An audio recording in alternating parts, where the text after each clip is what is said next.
தங்க நகைக்கடன் போன்ற ஏழைகள் மீது தாக்கத்தை ஏற்படுத்தும் கொள்கைகளை வகுக்கும் முன்பு மாநில அரசுகளுடன் கலந்தாலோசிக்க வேண்டும் என முதலமைச்சர் மு.க.ஸ்டாலின் வலியுறுத்தியுள்ளார்.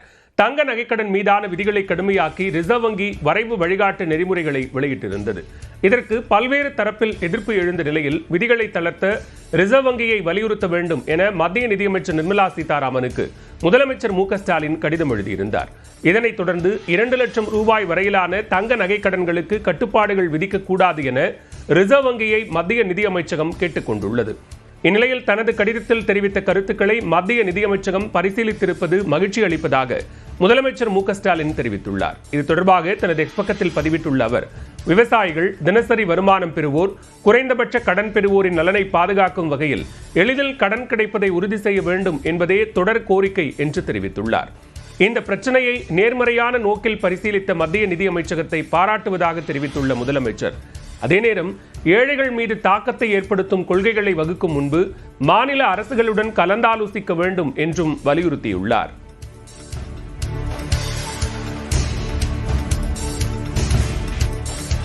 தங்க நகைக்கடன் வரைவு தரநெறிகளை முறைப்படுத்த வேண்டும் என்று ரிசர்வ் வங்கிக்கு நிதி சேவைகள் துறை பரிந்துரைத்திருப்பதை வரவேற்கத்தக்கது என்று அதிமுக பொதுச் செயலாளர் எடப்பாடி பழனிசாமி தெரிவித்துள்ளார்.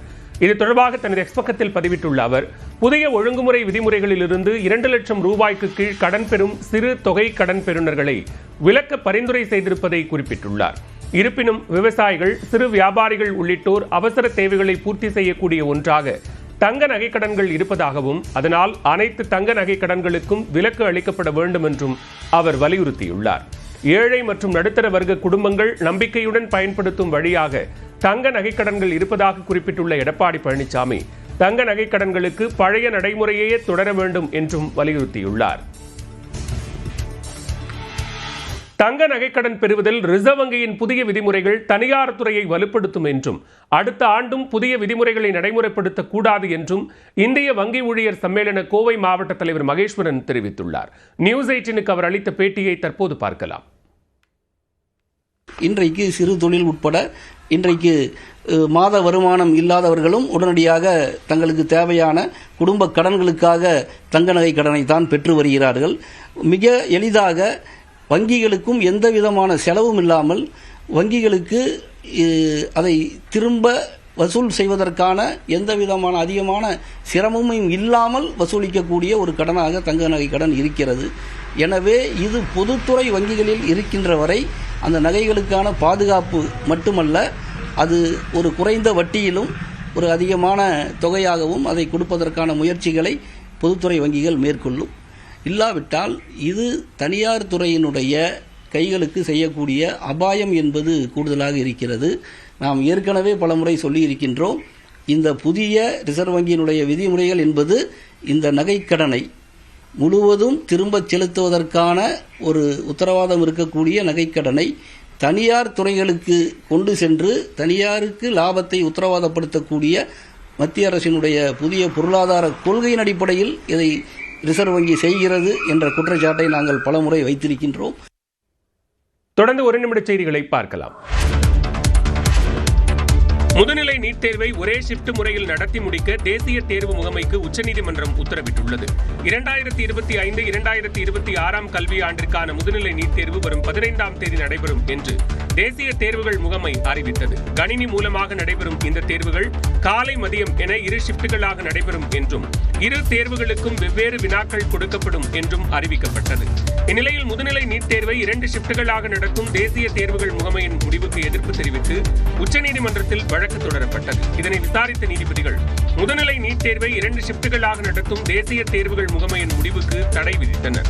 முதுநிலை நீட் தேர்வை ஒரே ஷிப்டில் நடத்த வேண்டும் என்றும், 2 ஷிப்டுகளில் 2 வினாத்தாள்கள் அடிப்படையில் நடத்தப்படுவது பாரபட்சத்தை ஏற்படுத்தும் என நீதிபதிகள் தெரிவித்தனர். தெருநாய்களுக்கு இனப்பெருக்க கட்டுப்பாட்டு விதிகளை அமல்படுத்தும் வகையில் கோரப்பட்ட ஒப்பந்தத்திற்கு தடை விதிக்க கோரிய மனுவுக்கு பதிலளிக்குமாறு மத்திய மாநில விலங்குகள் நல வாரியங்களுக்கு சென்னை உயர்நீதிமன்றம் உத்தரவிட்டுள்ளது. சென்னையில் தெருநாய்கள் மற்றும் வளர்ப்பு நாய்களை கண்டறிவதற்கு மைக்ரோசிப் பொருத்தும் பணிகளுக்கு 5 கோடி 20 லட்சம் ரூபாய் மதிப்பில் டெண்டர் கோரப்பட்டுள்ளது. விலங்குகள் இனப்பெருக்க கட்டுப்பாட்டு விதிகளை அமல்படுத்தும் வகையில் கோரப்பட்டுள்ள இந்த ஒப்பந்தத்திற்கு தடை விதிக்க கோரியும், நிதி ஒதுக்கீடு செய்ய தடை விதிக்க கோரியும் விலங்குகள் நல ஆர்வலர் முரளிதரன் சென்னை உயர்நீதிமன்றத்தில் மனு தாக்கல் செய்துள்ளார். அதில் ஏற்கனவே விலங்குகள் இனப்பெருக்க கட்டுப்பாட்டு விதிகளை ஒப்பந்தங்களை எதிர்த்து தாக்கல் செய்துள்ள வழக்கு நிலுவையில் உள்ள நிலையில் சட்டத்திற்கு விரோதமாக அரசு ஒப்பந்தம் கோரியுள்ளதாக குறிப்பிட்டுள்ளார். இந்த வழக்கை விசாரித்த நீதிபதிகள் செந்தில்குமார் ராமமூர்த்தி, தமிழ்ச்செல்வி ஆகியோர் அடங்கிய அமர்வு மனுவுக்கு பதிலளிக்கும்படி மத்திய மாநில விலங்குகள் நல வாரியங்கள் மற்றும் கால்நடைத்துறைக்கு உத்தரவிட்டு விசாரணையை அடுத்த மாதம் 20ஆம் தேதிக்கு தள்ளி வைத்தனர். 12ஆம் வகுப்பு பொதுத் தேர்வில் மாநில அளவில் 3ஆம் இடம் பிடித்தும் தாவேக்க கல்வி விருது விழாவிற்கு தன்னை அழைக்கவில்லை என்று அரியலூர் மாவட்டத்தைச் சேர்ந்த மாணவி தனது வருத்தத்தை வெளிப்படுத்தியுள்ளார். தமிழக வெற்றிக் கழகம் சார்பில் முதல்கட்ட கல்வி விருது விழா மாமல்லபுரத்தில் நடைபெற்றது. இதில் 10 மற்றும் 12ஆம் வகுப்பு பொதுத் தேர்வில் அதிக மதிப்பெண்கள் பெற்ற மாணவ மாணவிகளுக்கு பரிசுகளை வழங்கி அக்கட்சியின் தலைவர் விஜய் பாராட்டு தெரிவித்தார். இந்நிலையில் அரியலூர் ஆண்டிமடத்தைச் சேர்ந்த சுப்பிரமணி என்பவரின் மகள் நிதிஷா 12ஆம் வகுப்பு பொதுத் தேர்வில் 600க்கு 597 மதிப்பெண்கள் பெற்றுள்ளார். மாவட்ட அளவில் முதலிடமும் மாநில அளவில் 3ஆம் இடம் பிடித்தும் தாவேக்க விழாவிற்கு தன்னை அழைக்கவில்லை என நிதிஷா தெரிவித்துள்ளார். நான் ஆண்டிமடம் அரியலூர் மாவட்டம், ஆனால் படித்தது கடலூர் மாவட்டம் ஸ்ரீமுஷ்ணத்தில் தனியார் பள்ளியில் படித்தேன். 600க்கு 597 மார்க் எடுத்தேன் +2ல். விஜய் சாரை பார்க்குறதுக்காக கொஞ்சம் ரொம்ப ஆசையாகவே இருந்தேன். இன்றைக்கி தான் விழா, ஆனால் அரியலூர் மாவட்டத்தில் நாங்கள் மட்டும் விட்டு போயிட்டோம். ஏற்கனவே எங்களை கூப்பிட்டு எங்களோட டீட்டெயில்ஸ்லாம் அனுப்பினோம், ஆனால் டீட்டெயில்ஸ் அனுப்பியும் இன்றைக்கி எங்களை கூப்பிடல. அதிக மதிப்பெண் எடுத்தும் தாவேக்க தலைவர் விஜயை பார்க்க முடியாதது வருத்தம் அளிப்பதாகவும் மாணவி கூறினார். தொடரும் வெள்ளப்பெருக்கால் தென்காசி மாவட்டம் குற்றால அருவிகளில் குளிக்க 6வது நாளாக தடை விதிக்கப்பட்டது. இதனால் தங்களின் வாழ்வாதாரம் பாதிக்கப்பட்டுள்ளதாக குற்றால அருவிக்கு அருகே கடை நடத்தும் வியாபாரிகள் வேதனை தெரிவித்தனர். கோடை விடுமுறையோட கடைசி இதில் இருக்கிறனால இப்போ மழை இல்லாமல் இருந்ததுன்னா சுற்றுலா பயணிகள் குளிக்க அனுமதிப்பட்டாங்கன்னா நல்ல கூட்டங்கள் வரும், அதே போல் வியாபாரமும் நல்லா இருக்கும். தேனி மாவட்டத்தில் உள்ள குரங்கணி வனப்பகுதிகளில் பெய்து வரும் கனமழையால் போடிநாயக்கனூர் அருகே உள்ள கொட்டக்குடி ஆற்றில் தொடர்ந்து வெள்ளப்பெருக்கு ஏற்பட்டது. இதனால் கரையோர மக்கள் எச்சரிக்கையுடன் இருக்க அறிவுறுத்தப்பட்டுள்ளது. மழை காரணமாக கன்னியாகுமரி மாவட்டத்தில் பேச்சிப்பாறை, பெருஞ்சாணி, சிற்றார் அணைகளுக்கு நீர்வரத்து அதிகரித்து நீர்மட்டம் உயர்ந்துள்ளது.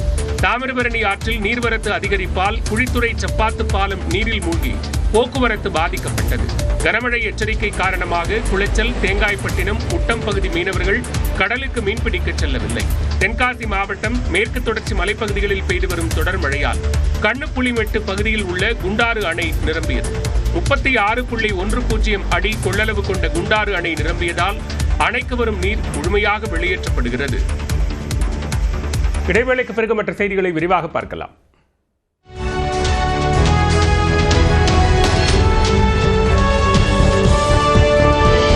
என்னுடைய சத்திய